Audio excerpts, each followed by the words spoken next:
یہ جو لڑکی والے کھانا کھلاتے ہیں نا، یہ بھی اللاجیکل ہے. وہ قومیں جن پر انگریز نے حکومت نہیں کی ہے یا ہندوؤں کے ساتھ وہ قومیں نہیں رہی ہیں، ان میں آپ کو بارات کے کھانے کا تصور نہیں ملے گا. یہ بھی اللاجیکل ہے. وجہ اس کی ہے، میں تو ان چیزوں پہ شروع سے غور کرتا ہوں کہ مجھے شروع سے سمجھ میں ہی نہیں آیا بارات کا کھانا نا، کہ یار باپ کے گھر سے بیٹی رخصت ہو رہی، وہ کیوں کھلائے بھائی؟ آپ کہہ سکتے ہو خوشی ہو رہی ہے، ٹھیک ہے، خوشی انتہا کے اعتبار سے اس کا فیوچر بن رہا ہے، لیکن وہ دن ماں باپ کے لیے خوشی کا دن نہیں ہوتا، وہ دن ماں باپ کے لیے غم کا دن ہوتا ہے. این اس دن پہ کھانا کھلانا اور کھانا کھلانے کو، یعنی ان کو مکلف بنانا کہ اس دن کو سیلیبریٹ کریں، یہ نیچر کے خلاف ہے. میں نے تو یہ بات شروع سے کر رہا تھا. پھر یہ جو ہمارے وزیرستان کے پٹھان لوگ ہیں، مسعودی قوم اور دوسری قومیں، مسعود قوم ہے نا اور دوسری قومیں، میں نے ان میں جا کے ریسرچ کی. میرے شاگرد بھی ہیں بہت سے وزیرستان کے. میں نے کہا یار تمہارے یہاں بارات کا کھانا، میں نے ان کو اپنا فلسفہ نہیں بتایا کہ میری رائے یہ کہ یار یہ نیچر کے خلاف لگتا ہے مجھے یہ کام، میں نے اپنا نہیں بتایا تاکہ ایسا نہ ہو کہ وہ جو آگے بیان دیں اس میں مجھے خوش کرنے کے لیے کوئی غلط بیانی سے کام لے. تو میرے شاگرد ہیں وزیرستان کے، انہوں نے بتایا کہ مجھے کہا کہ ہمارے ہاں جب بہن بیٹی رخصت ہوتی ہے تو وہ غم کا دن ہوتا ہے، وہ خوشی کا دن. لڑکا تو کھلاتا ہے کٹے ذبح کر کے، ٹھیک ہے نا، بے شک وہ شادی والے دن ہی کھلائے. تو یہ لڑکا دعوتیں کر رہا ہوتا ہے، لڑکی کا باپ دعوت نہیں کرتا. میں نے کہا دیکھو، کیونکہ انگریزوں نے حکومت نہیں کی نا وزیرستان میں، انگریز آیا تھا طبیعت سے پٹ کے گیا تھا. پتہ ہے آپ کو یہ بات؟ وہ پتہ ہی کچھ نہیں یار دنیا میں ہو کیا رہا ہے. گورے نے جب 100 سال ہندوستان پہ حکومت کی ہے تو یہ وزیرستان کے علاقوں میں وہ حکومت نہیں. میں نے ایک کتاب پڑھی ایک، اس زمانے میں گورے کی آرمی میں ایک لیفٹیننٹ تھا، اس نے اپنی کارگزاری بیان کی ہے کہ بہت پرانی، وہ تو بیچارہ دنیا سے چلا گیا ہوگا.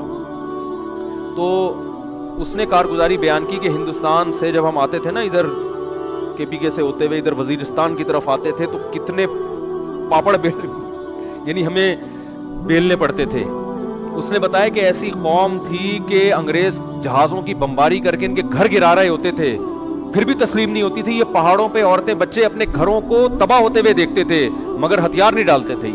یہ اس کے الفاظ ہیں لیفٹیننٹ کے، جو میں نے خود پڑھے ہیں، کہ اتنے بہادر لوگ تھے کہ جہازوں کی بمباری ہو رہی ہے، برٹش طیارے آ رہے ہیں، گھروں کو تباہ کر رہے، کہہ رہے ہیں اپنے گھر کے تباہ ہونے کا تماشا دیکھتے تھے.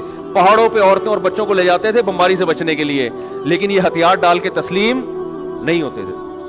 تو کیا مسئلہ ہے کہ یہ قوم برٹش کے اور انگریزوں کے ماتحت نہیں رہی، لہذا ان میں ابھی بھی جو کلچر ہے نا وہ اسلام کے زیادہ قریب. آپ کو یہ جہیز کی لعنتیں، بارات کے کھانے، یہ آپ کو ان لوگوں میں ملیں گے جو ہندوؤں کے ساتھ رہے یا گوروں نے حکومت کر کے کلچر ہی کی ایسی کی تیسی کر دی، ان کی نا کلچر کی واٹ لگا دی.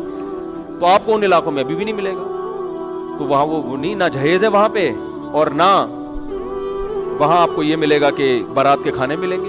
اگر شادی کے موقع پہ کھانا ہو بھی رہا ہوتا ہے تو وہ لڑکا کر رہا ہوتا ہے. ابھی بھی وہاں لڑکے کا خرچہ نکاح پہ زیادہ ہوتا ہے، لڑکی والوں کا نہیں ہوتا. اور ہمارے یہاں کیا ہوتا ہے، لڑکا صرف 25,000 ٹوٹل، بہت بڑا مہر آج کل جو مارکیٹ میں چل رہا ہے. وہ کیا چل رہا ہے؟ 25,000 مہر. میں تو نکاح پڑھاتا رہتا ہوں نا صبح شام. 25,000 مہر اس کے ہوگا جس کی 25 لاکھ تنخواہ ہوگی.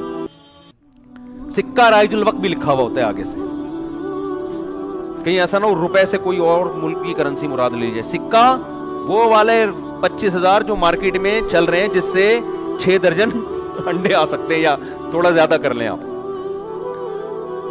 اور لڑکی والوں کا بیڑا غرق ہو رہا ہے کہ نہیں، وہ شادی دفتر کی فیس بھی ان کی الگ اور پھر وہ جہیز بھی الگ، اور جو بھی اب تو لڑکیاں جاب کر کر کے بھی میاؤں کو کھلا رہی ہیں. تو خیر، تو یہ بھی جو بارات کا کھانا ہے نا، اس کو بھی حوصلہ شکنی کریں، اس کی کوئی دکھ نہیں بنتا. باپ اس دن غمزدہ ہوتا ہے، بیٹی گھر سے رخصت ہو کے جا رہی ہوتی ہے. ہاں باپ خوش ہو رہا ہے کہ چلو جان چھوٹ رہی ہے، وہ ایک الگ بات ہے، لیکن وہ بچی کے مستقبل کے لیے رخصت تو کر رہا ہوتا ہے، لیکن ان کے گھر سے ایک ان کے جگر کا ٹکڑا رخصت ہو رہا ہو، خوش نہیں ہوتے اس دن. تو اس لیے وہ ولیمہ میں اگلے دن جا کے کھائیں اسی کے گھر جا کے. یہاں کچھ نہیں کرو، یہاں بس نکاح ہوا، اپنی امانت ہے بھائی. جیسے وہاں وزیرستان وغیرہ میں ایسا ہی ہوتا ہے، نکاح ہو گیا تمہاری امانت ہے بھائی، لاؤ ماں کو لے کر آؤ، بہن کو لے کر آؤ، رخصت کر کے گھر لے جاؤ. فائرنگ بھی تم ہی کرو گے، پٹاخے بھی تم ہی پھوڑو گے، ٹھیک ہے نا.